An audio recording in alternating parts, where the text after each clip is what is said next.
Next fight coming up here, we have got Takashi Sato taking on Ramirez Brahimaj, and this is another one that I already have an early pick on. I tweeted out Brahimaj, and I got him at plus 145. It looks like that line is coming down, folks. He's at plus 130 out there now, and it looks like he even spiked all the way down to plus 115 at one point. Some heavy, heavy money agreeing with me here on Brahimaj. So let's talk about it, shall we? This kid is a prospect. He's coming to us from Fortis MMA, which is one of my favorite gyms. They're young, up and coming, hungry. They've got a good coach in I almost said Faraz Zahabi. That's my bad.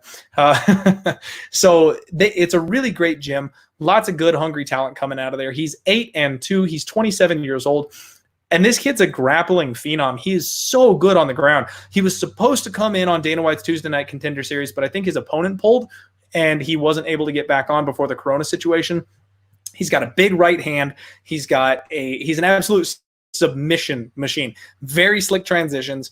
Insanely fast switches to the back. If he catches you sleeping even just a little bit, this kid is going to be on your back, hunting the neck, looking to choke you out. He pressures his opponents up against the cage, and he has heavy, heavy knees from that position. He will work you in the clinch. He has a heavy, stifling top game, and his ground and pound is absolutely devastating.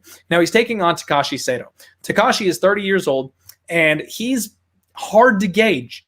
He's one of these guys that looked pretty damn good in the regional scene and then got to the UFC. His UFC debut against Ben Saunders, and Ben is completely shot. So Takashi knocks him out. We knew that was going to happen, right? Like, even people who don't follow MMA could have picked that one. Then he fights Belal Muhammad. Well, Belal Muhammad is a damn good fighter, and Takashi goes into the third round with him and gets choked out. That's not a bad finish either. I mean, he's supposed to lose to a guy like Belal Muhammad, and Belal Muhammad gave him problems. Really, we don't know where Takashi Sato sits. He's either just better than the bottom tier, or he's just below the elite tier. There's a whole lot of room here where Takashi Sato could exist. But basically what I'm seeing is this is a bad matchup for him. He's incredibly tall. He's got a nice tall stance. He's a judo black belt, which that may help him when it comes to the scrambles and the wrestling situations, but he's a forward pressure fighter. He tries to walk his opponents down. He's got a long jab cross, but he's extremely hittable, and he's very, very basic. He throws that 1-2, and that is about it. He doesn't have a whole lot behind it. And then he's got really slow striking. So if he gets you on the ground, his ground and pound is solid. He's got heavy hands, but he's easy to avoid, and he doesn't have that speed threat. He does have a strong body lock takedown if he can get in on you, but he's just low output. So between both of these guys, if it hits the mat, I favor Brahimaj. And on the feet, Brahimaj actually probably stands a decent chance because he's going to be the faster guy. He'll be able to move in and out. And I honestly just see Sato making some kind of a mistake going for those judo throws. Unless you're going to absolutely crush them and hit them and be sure that you hit them, you give up your back a lot. And that's the kind of opportunity that Brahimaj can take to dive on this thing and get a huge submission win. So I really like Brahimaj in this spot. I'll take the new kid. I'll take the underdog and take a shot here. Now you may say, but Clint, you just told us about the angle of fading the kid stepping up in competition. Well, the great equalizer here is the line, the sports book, right? So Brahimaj is a plus 145 dog. We're not laying 2-1 on this new kid. We're getting an underdog price on this kid to come in here and take the upset. And he's not facing a top tier talent. He's facing a fighter who we feel is relatively weak in the UFC so far. So I would say this is dog or pass. If you don't want to bet this kid coming up, I totally understand, but don't put your money on Takashi Sato, please, for the love of God. Now, one thing you may want to look at on this fight is the total. I know a lot of people are saying submission, knockout, stuff like that.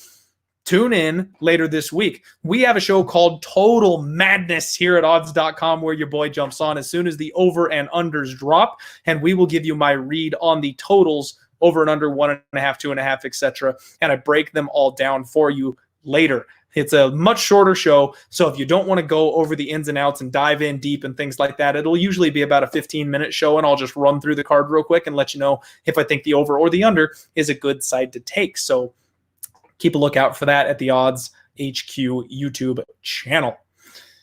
Yep, Grateful Dude saying Brahimaj by submission. You know how I roll. All dogs so far. The dogs were barking last week, folks. I put out a Twitter poll, and I said, what do you think? Over or under 7.5 underdogs hitting? 7 hit. Your boy's a bookmaker. Exactly 7 underdogs hit last week. So there is money in the dogs, especially in these lower level fights. You get these guys that are either underappreciated or their opponent is overhyped and they just get a flood of money dumped on them. So these lines get insanely wide and we get value on these underdogs because if the bookmaker sets the line at like minus 140 and plus 110, and then you bet the minus 140 guy all the way down to minus 200, he shouldn't be that big of a favorite. The people said he was that big of a favorite, not the experts. So then there's money to be made on the other side of that line. If you pick the right dogs to show up, you can cash some serious money. Exactly. Annette Ryan, Ramiz is a beast on the ground. He's an absolute monster. I have put the buy-in tag on this kid. That's how I call it when it's someone that's up and coming, a young fighter, someone like my Jillian Robertson. The first time I saw her fight, I went buy-in. And I've blindly bet her every single fight since. We're 3-2, ups and downs. It happens. I'm buying in on Ramirez. I like this kid. Hubbard, baby. That's what's up. We're going to be talking about that one for a while. I don't want to get flagged for copyright for singing that song, though, so I'll stop. And you guys also probably don't want to hear me sing.